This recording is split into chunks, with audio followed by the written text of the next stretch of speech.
good to see y'all, as always.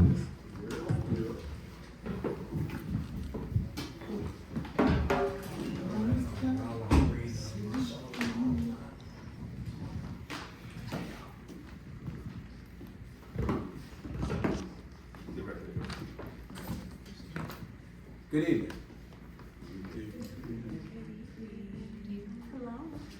We'll try one more time because I need call and response and energy for the rest of the night. I'm the first person up here, so I'll take it. I'm the curator, so it's my job to get all that good, bad, and otherwise. But we'll try one more time because it's also my job to bring it the right way. Good evening. Good evening. I like that. That's enough for me to get started. My name is Robert Lee Newman III, and I have the pleasure of being the director and lead curator here at Artfullwalls Gallery at Home to Art. Yeah. Y'all can clap if y'all want.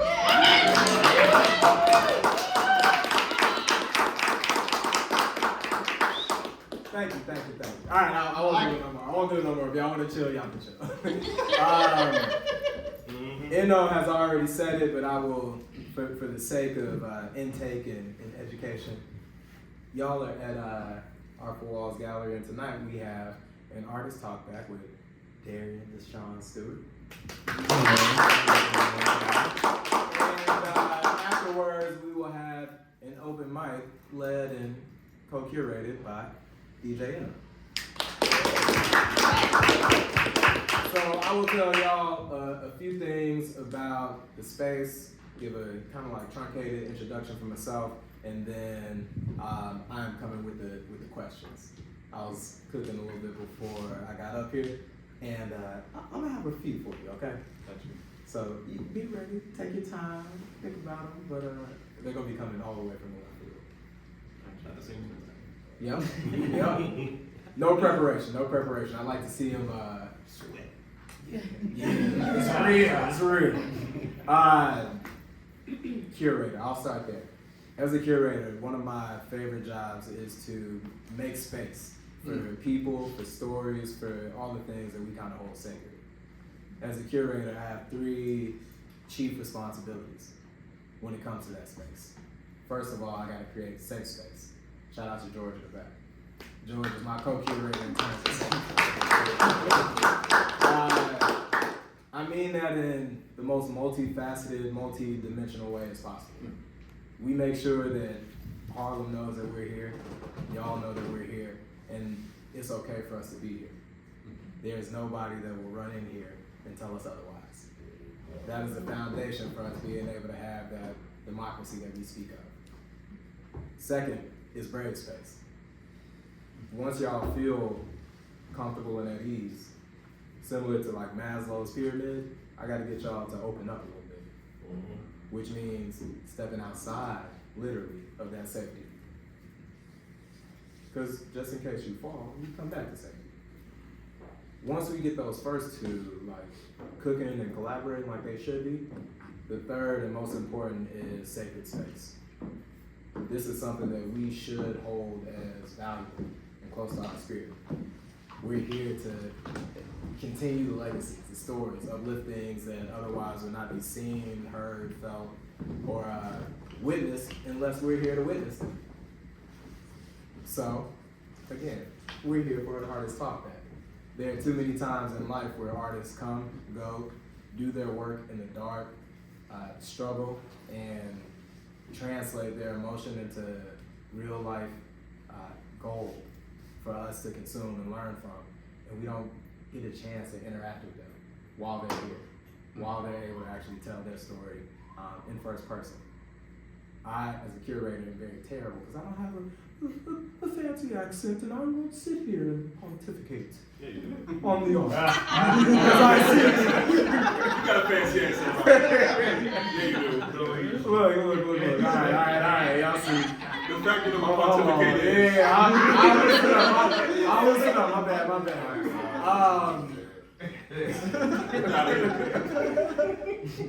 It's more exciting and more authentic if I bring the artist here and we, again, hold that space and bear witness together. It's all good. Don't be sorry. Don't be sorry. If it happens to you, don't be dismissive. Don't look around like,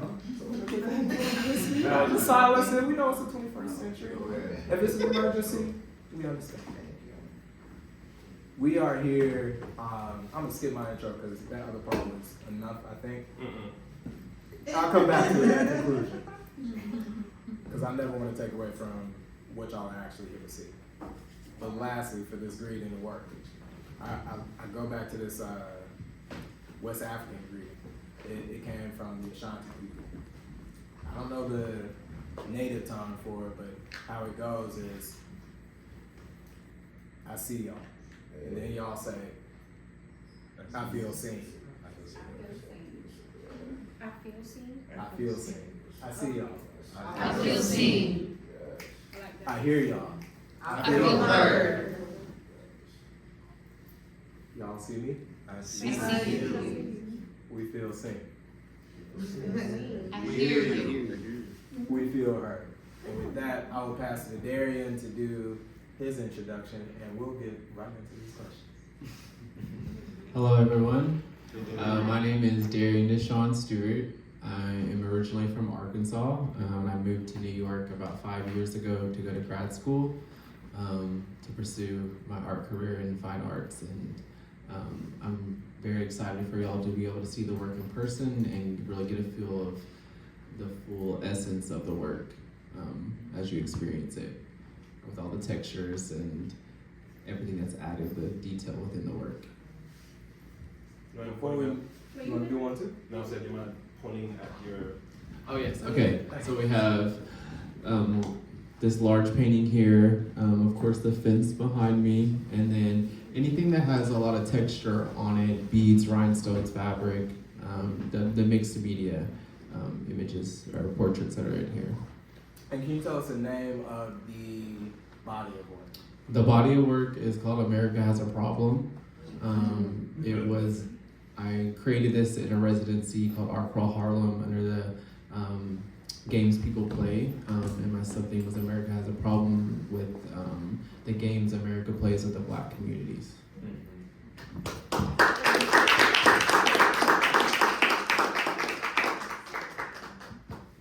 The entire exhibit you all find yourself in is called Choose Wisely. It opened a few days after our group assignment.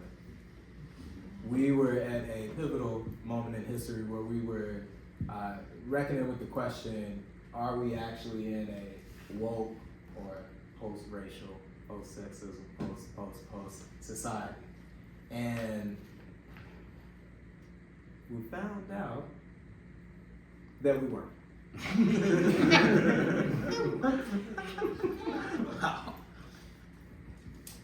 So what you see around you in this room and on this floor are pieces that bring together this dualism or this juxtaposition that make you think left or right, masculine or feminine.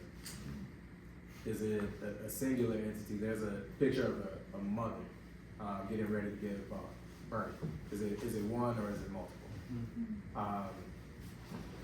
And the reason why this was important to me is because Darian's work, as y'all can see, has a multitude of juxtaposing qualities. Whether it's the photography, whether it's the biography, the surrealism mixed with the abstract, the extreme attention to detail, and other places where the images simply kind of like fade away. My first question for you, you gave us the immediate intro, but what are some of the ways that you define yourself, whether it's son, father, and how do those different identities play into your artwork?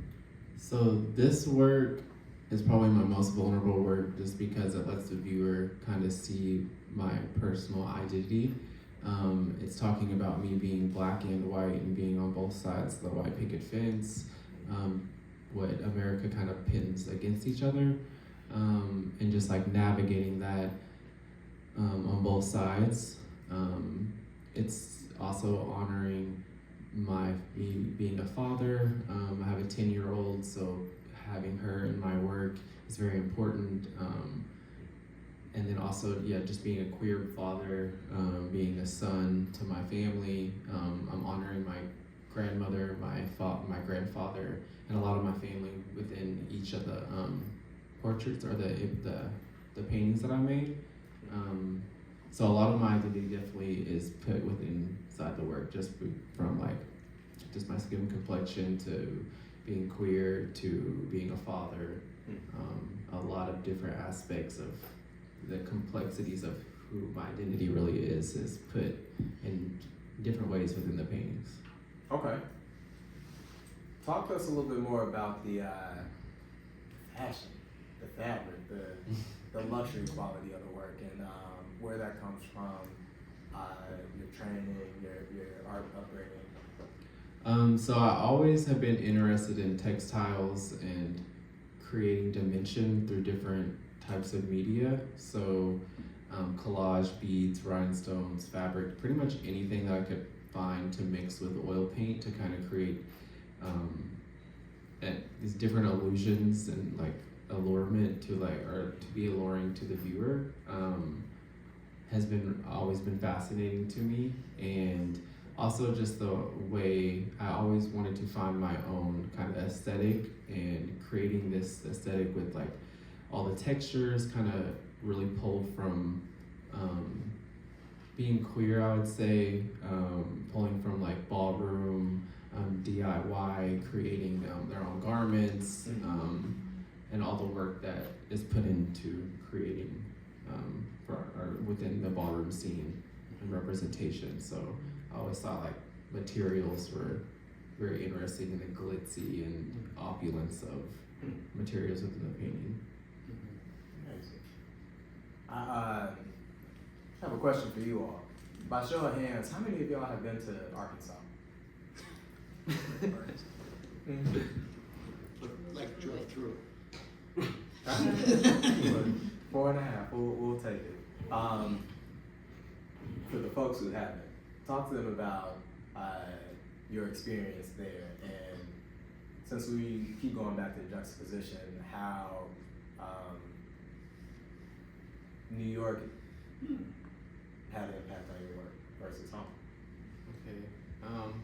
So being in Arkansas growing up was really interesting, just purely based off trying to figure out who my identity was.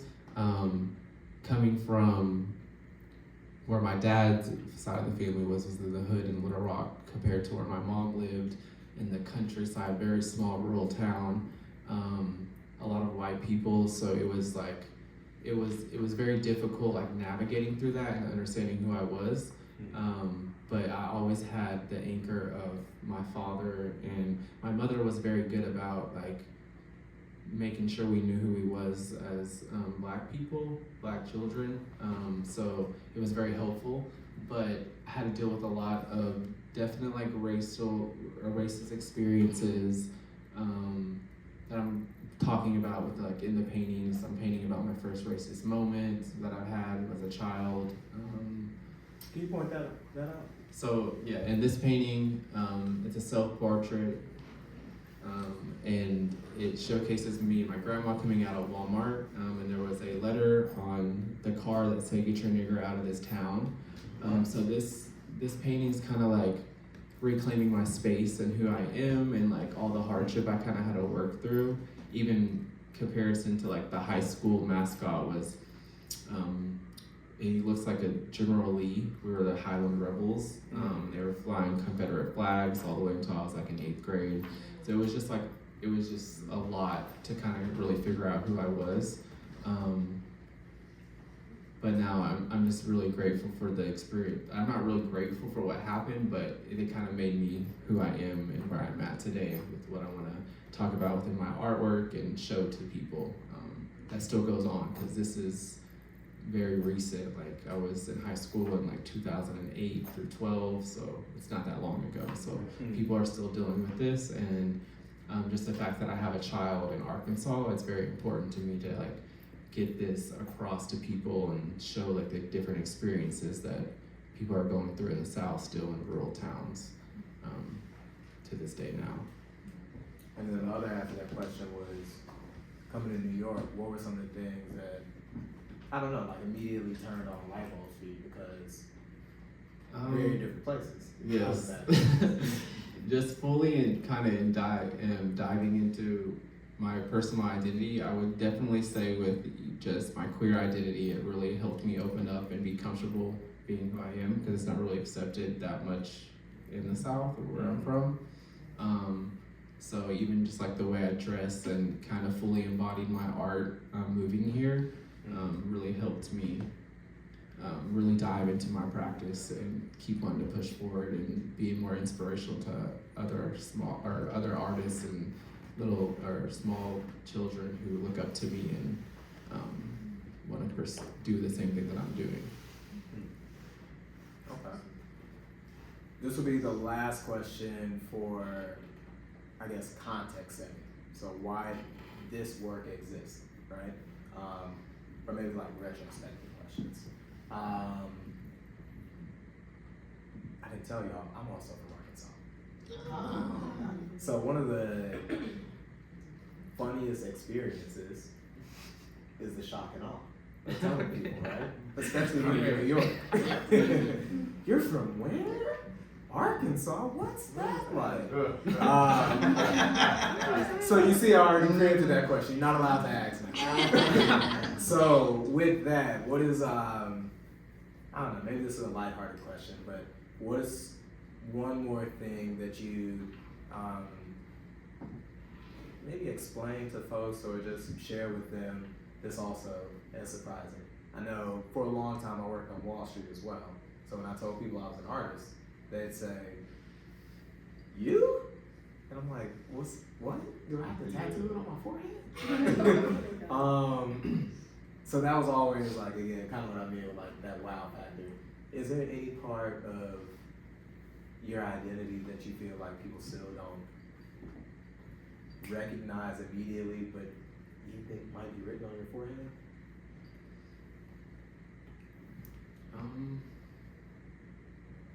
You can come back to it if you want. I'm gonna ask y'all too. Yeah, that's a good question. Bro, I was like, gotcha. I told y'all, look, we warmed up, so the gloves are off today. It's real. It's written on my forehead. I guess when I think of that, a lot of people just define me just as like a very limited artist, I would say, and just like a painter. I would say multifaceted, so like into like creating clothes, installation. I really enjoy creating a space for the viewers to kind of come into and be interactive with. So like we were talking about the senses and like the full sensory experience. Design wise, also a graphic designer. No limits. Yeah, there's just no limits to artists and how I present being an artist.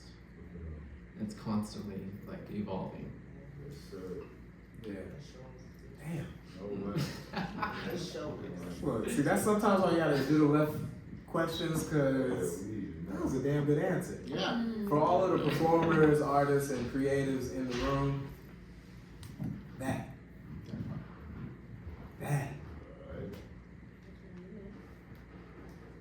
Almost by reflex, we ask, "Oh, so you say artist? You're a painter? What?" I already said artist, and then we try to bring it back to what we understand instead of asking the person explaining more to us. Okay, so now we're here. Now we're here. What were some of the feelings that you had waking up the day after the election? That was a very weary feeling, I would say. Just because, just reading through like policies and where things can head, it's just very scary for a lot of communities, and not just like Black communities, but the trans community, the queer community. There's just so many communities that can be affected by the outcome of what just happened in November.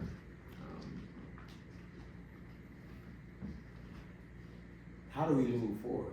Or how do you move forward? Because now we've got a couple of weeks to digest it, may not be the best way to put it, but realize that it's not a dream. Yeah, for me, moving forward is just I like advocating as much as I possibly can, like within my artwork, my paintings, showing it to as much as people, getting it out there, and just sticking together with my community, supporting my community, and just hoping for the best.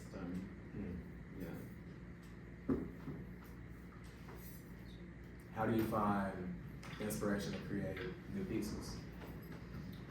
Inspiration, that comes to me like just regularly, just from even the simplest thing, just walking down the street, seeing somebody that I pass, speaking to my child. I like to talk to her, and like her just telling me stories about her own experiences, since we are so far away, and like figuring out ways that I can kind of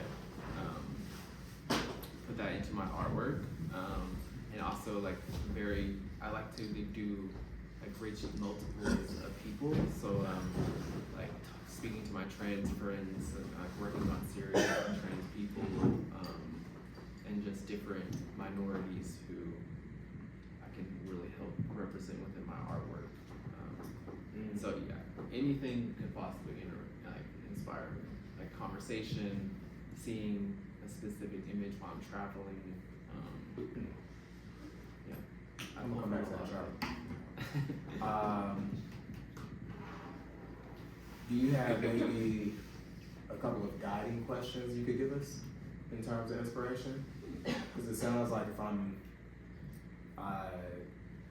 feeling it all the way, a part of what you do is almost act as a conduit for your work. The stories come to you, whereas you're passing through experiences. It's about grabbing as many as you can.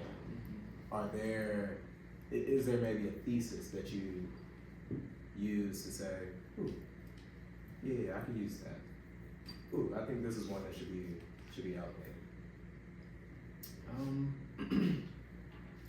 For me, there's just certain things that really just stand out, and really like grab my attention, and I thank you. Y'all hear us okay? Yeah. Cool. Okay, good. I really just tune in on that, but I just really like to pull. Mostly it's just here recently, it's just been being more vulnerable and like letting people really know my backstory, I would say, and letting people in. This previous series was more about others in the community and like sitting down and having conversation with them and speaking on like what they go through, and then that I put in my paintings. But I feel like for me, it's just like a full circle type of moment where some are pulling from myself that is inspirational than through others. There are maybe like two more that will be focused, I guess, within the now, right? When do you know when you're done with the series? Or when you're done with the work of art? Good question. I honestly don't think I ever know really when it's done, just because sometimes I will create work, a body of work, and then I'll see it, and then I want to come back to it. But for the most part, I like to follow like the golden rule, and like just different. For the non-designers, what's that? Just like making sure everything is like evenly balanced, like with texture and paint. So if that is the case for me, like if it's fully balanced within the whole frame, then I'm ready to call it Wait, but finished. you're almost like the personification of chaotic control. So how do you find balance within chaos? And most of your pieces, they're almost collages of events and themes and gravity and layers, and some things are in the background, some things are in the foreground. But how do you find the end? So I guess like with the collages and just everything is intentionally on there. Mm. So either if I want something to stand out more, then that requires more texture, just to kind of guide the eye throughout the painting. And then once I feel like I'll stand back and like really look at it, and once I feel like where my eyes are leading to, I'm pretty like good about like, okay, this is finished. So would you say that you use size as a way to denote importance in your pieces, or is it more like? Yeah, size and then texture. Like when it's very heavily texturized, is more like more kind of the viewer's eyes to kind of really dive in and see what I'm talking about, and see like fully get in the details and the layering of all what's all coming together. Last question for the today time period, right?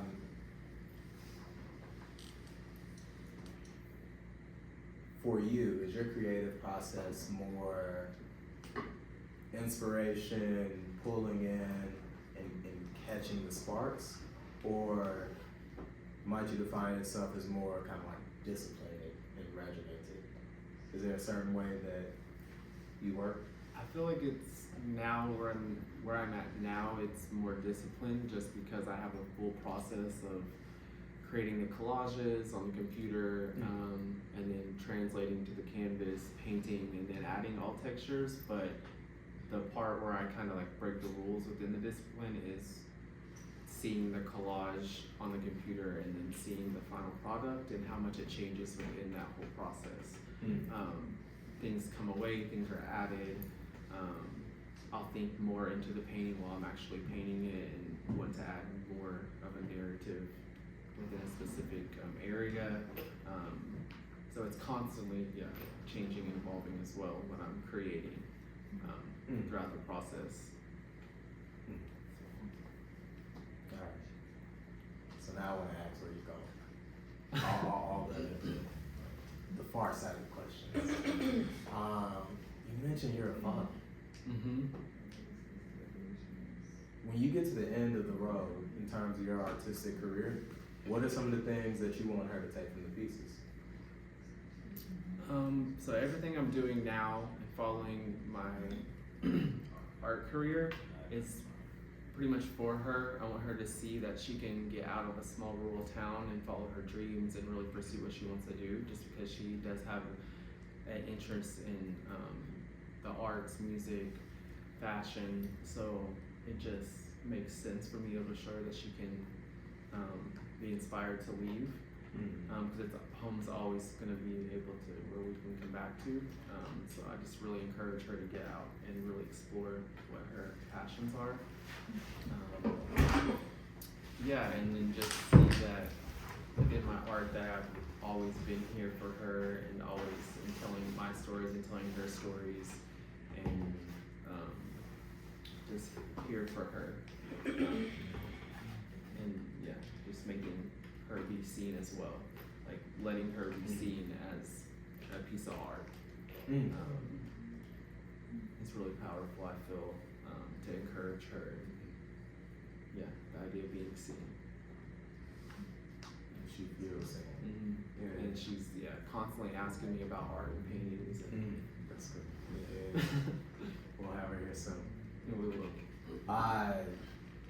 Now one little introspection. When you get finished with all of your artwork, what do you want to gain from it? Just to be motivational and inspiring to other people. And just like encouraging people to keep pushing. I want to like show small town boys, little boys and girls, that they can actually go out and really do all of their dreams and their passion, and like advocating for like HIV awareness, queer, the LGBTQ community, people who can see themselves within my paintings. Where will I see your work in 3 years from today? Like throughout the whole thing? Or Okay. You tell me. Hopefully wanna lots answer of that more question. galleries and residencies, but here pretty soon I will be, my artwork and interviews will be posted on a lot of the MTA around over Manhattan and Brooklyn, so you'll be seeing a lot of art there. I'm going, International? yes, I'm going to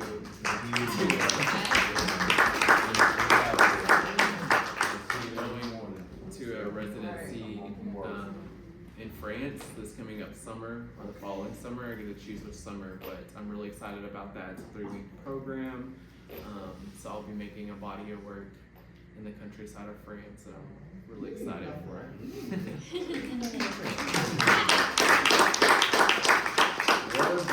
What about, let's stretch it. What about in 5 years? Where will I see your work? We aiming for like museums all internationally, the Guggenheim, all of that.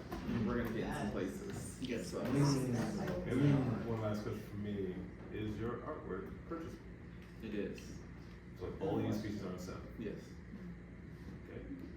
Are there prints available for any of the pieces? I believe we're working on some prints, so Looking forward to those. they will be available. Last question for me. What advice would you give young artists today? Keep following their journey, pushing for their dreams. How many times I've gotten told no, it's never really stopped me from keep pursuing my passion, and never let the no's encourage you, just because you're gonna get a yes, and it can happen like that. Yeah. So I always keep telling artists to keep doing.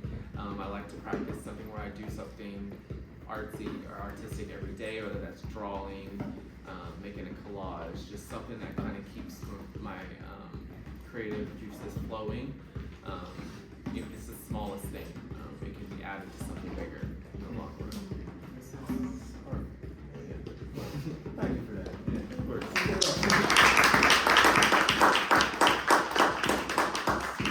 So, before we let you go, now we get to open it up to y'all. And shamelessly plug social media again. It's So, pull out them phones. Go ahead, I know you got them. I don't know how you got here if you don't. Unless you're already following them. Pull it out anyway, because if you ain't following him, I can give you something else. Where can we find it? So Instagram is Because I'm an Artist, so BCIMAN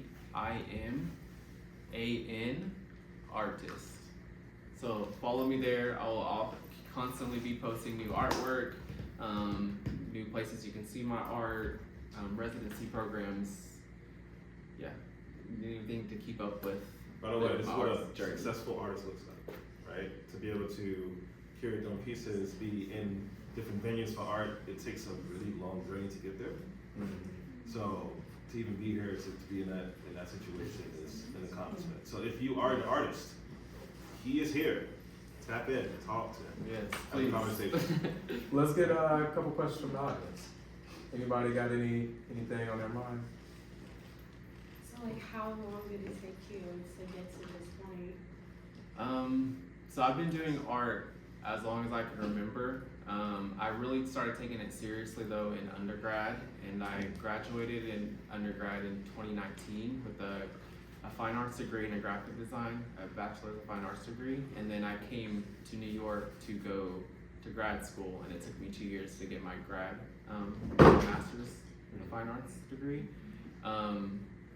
But it's just constantly I've been always interacting with. Was there a specialty for the MFA? Installation and painting. So I've been doing this for a good long time. It wasn't overnight? It was not. You look good. Yeah, I look at some of my high school paintings and I'm like, I don't know what this is. One of, to add a little spice to that answer, one of the best ways that you can tell if an artist is serious when they say like, I've been doing this since I was a kid. Most of them you can ask. You still got any of your high school work, your middle school work, your elementary stuff? There might be 1 or 2 pieces of paper that I have at home that still have those scraps of where I started at. So Yeah, you're serious when you start taking yourself serious. The world will follow.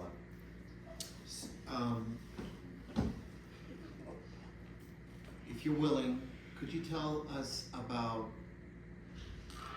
one time where you felt, and I mean artistically, where you were hitting a wall creatively, where your vision and what you were able to make happen were not in line, and then you felt like you broke through that? I would say when I moved here from Arkansas and I was in the middle of the master's program, like dealing with figure out who I was, the pressure of like institutions like critiquing the work and like trying to push you in a different direction, really made me feel I was very low at the time. I felt very depressed just because I also didn't have a lot of support here just from moving from Arkansas, so it was a very difficult time of like navigating through that, and kind of getting to the other side of, okay, I have business to take care of. Yeah, so I would say like in the program. Was there a moment that it shifted for you as far as how you felt in your relationship? I would say I was in the program during COVID, so after I came back after the first year because I took a leave of absence because I didn't want to do the program online. I came back and I just really was telling myself this time around that I was going to stay true to who I was and not really listen and focus on the negative critiques and what they had to say. So that whole year that I kind of came back, I was more, I would say, rebellious against the program, and it really helped me kind of like get to the top of where I wanted to be within the practice, the practice I was creating, even like just with materials and what I wanted to use. So, Oh, thank you. yeah. Maybe like two more. Yeah, are there, as an artist yourself, are there artists who you find yourself referencing or quoting in your work? Other visual artists or fashion designers or, yeah. Yeah, so I really enjoy Rashad Newsom. He makes like these installations, like a lot of materials. Faith Ringgold.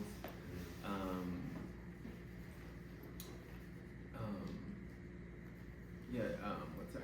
Amy Sherrill. A lot of portraiture.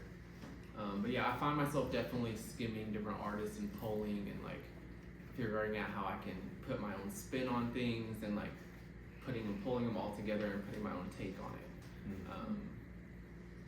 Heavily influenced by like multimedia artist Ebony Patterson, Dijabala Self, a lot of these artists who are like creating dimension through layers and with different materials. Yes. So you talk about how you want to be an inspiration to the next generation and the ones to follow. As far as back home, do you have any plans, maybe not now, but in the next 5 to 10, to either join in a program, create a program, work with any museums or anyone back in Arkansas to have something solid, a place somewhere people can go, maybe an installation somewhere, or a scholarship program, anything like that? So in Arkansas, I do a lot of mural work. So I have a couple murals in Arkansas now, but I just applied for a grant to do a mural in downtown Batesville. It'll be on like this crosswalk, but I did programming for it to get like 10 art students from high schools to kind of help me along this process of painting and creating the mural, just to kind of give them more experience with like a bigger art project, more community based, and really kind of teach them what it's like to work on such a large scale art mural or something for the community, and how to budget, how to write a grant for it, and just like pass off things that I've learned from going to school, institution, from what I learned on my own to others, to really help guide people from my home as well, from hometown. Oh, we got one more. Yeah, there we go. We're gonna transition. So, what you were talking about, like the skills, really helped me like build this question. I'm curious what skills you're exercising other than like your amazing talents, in order to, you know, advocate for your artwork.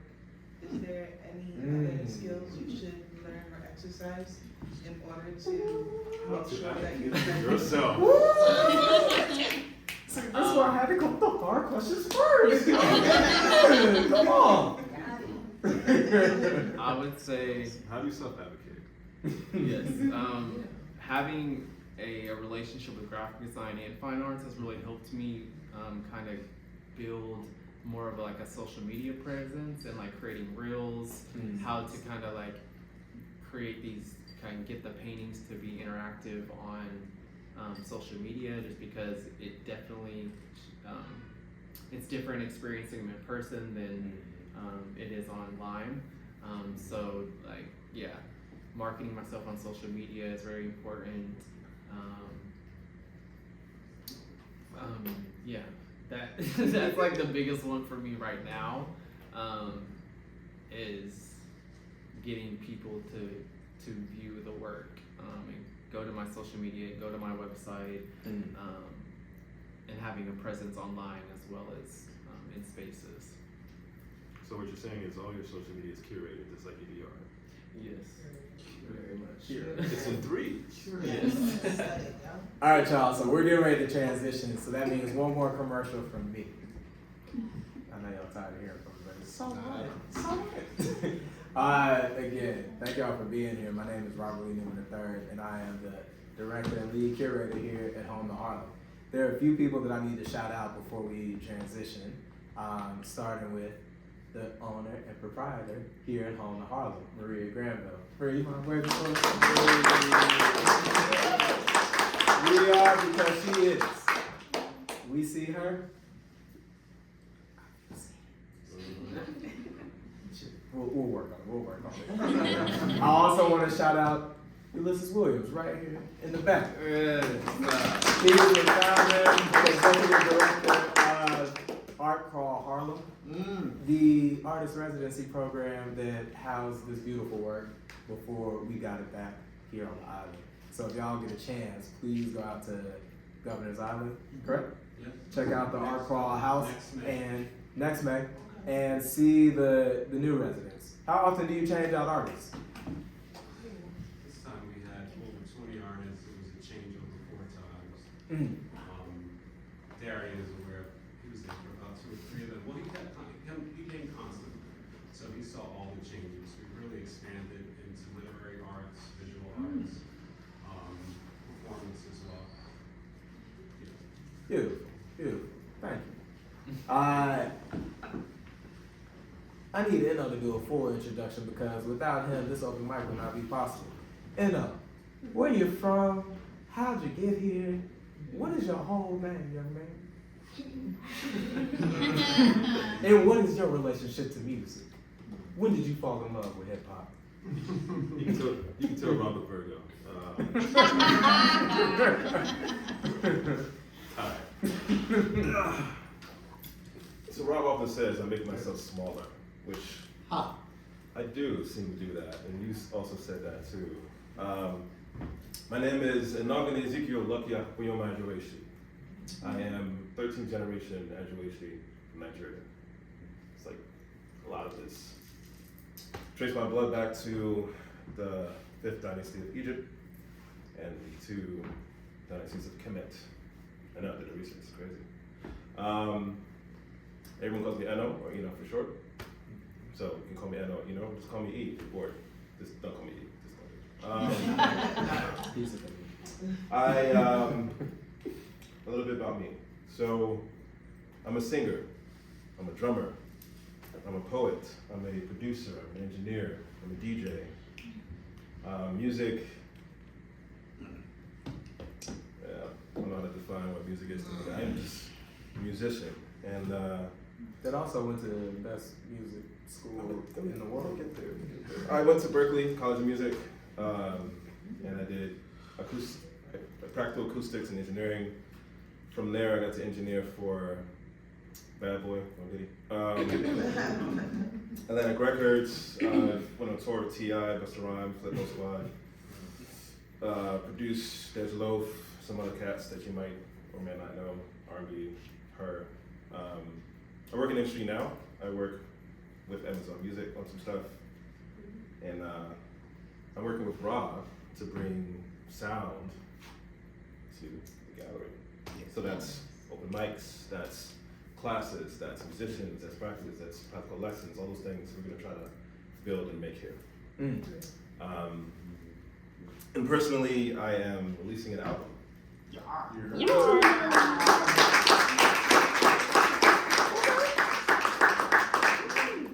you can tell he's an extrovert. Just like, and thank you for coming to the open mic. It's time to get the music started. So let's do it. No, hold on. I'm gonna add some flavor to his shit too. Cause y'all see, he's just like, Amazon to you know him. We gotta give him his flowers because again, without him, we can't hear, we not here. Y'all would have had to get out a long time ago, so I'm tired of so give him one more round of applause.